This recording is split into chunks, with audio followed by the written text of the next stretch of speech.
Lanyero Faith Irene is my name. I come from Uganda Textile Garments, Leather and Allied Workers Union.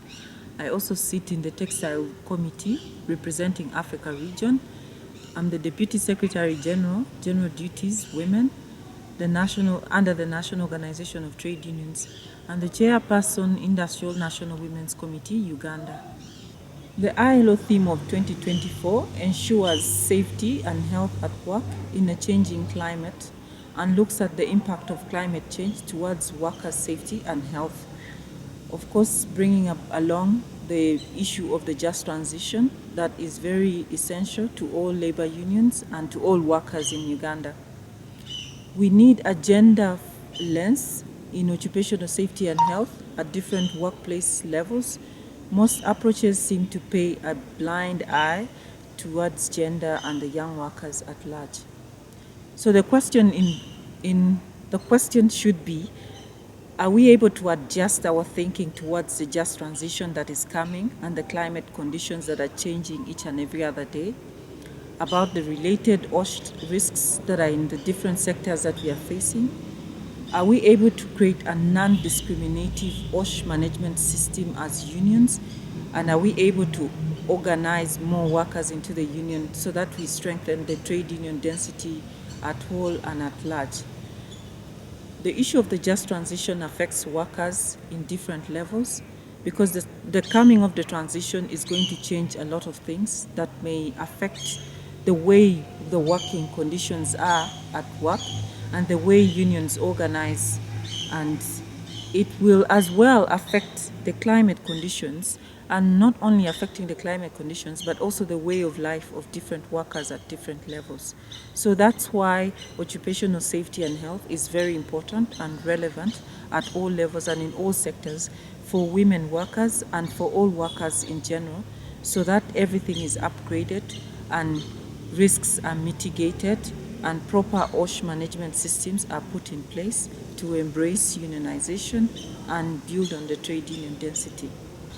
If we look at the different sustainable development goals, it is very clear that the SDG 5 or the Sustainable Development Goal 5 on gender equality is an internationally agreed upon goal which gives hope to many women workers and therefore also brings on board the issue of climate change that may be affecting specifically the gender focal points.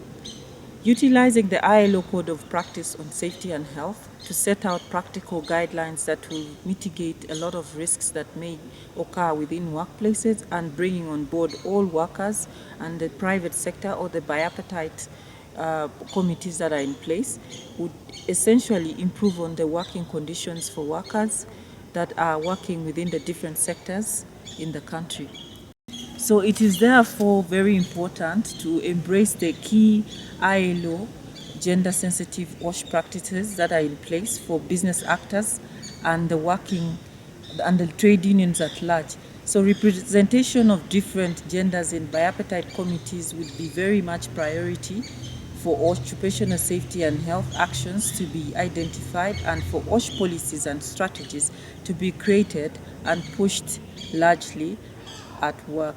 So the provision of also in-house occupational safety services that could bring aboard the employers and workers at large would be very important. So occupational safety and health doesn't only end on the personal protective equipment, but it should be looked at different angles and at different levels. So inclusive policies for women workers at the workplaces, like maternity protections, are very important in this case. And procedures to eliminate violence and harassment in the different workplaces and in the different levels where workers are endangered is very important and prioritized at that much. Provision of information and training on gender sensitivity in OSH and all the stakeholders that are involved is very accurate on this matter, and it could create about a lot of capacity development of different focal points, which is important for the health and safety conditions of workers at the different levels. Therefore, the concluding remarks is that we should work as a bipartite in order to make sure that safety conditions are improved in the different workplaces and that the conditions of work improve so that the labor laws that are in the country can be projected and specifically safety and decent working conditions are brought on board. Thank you.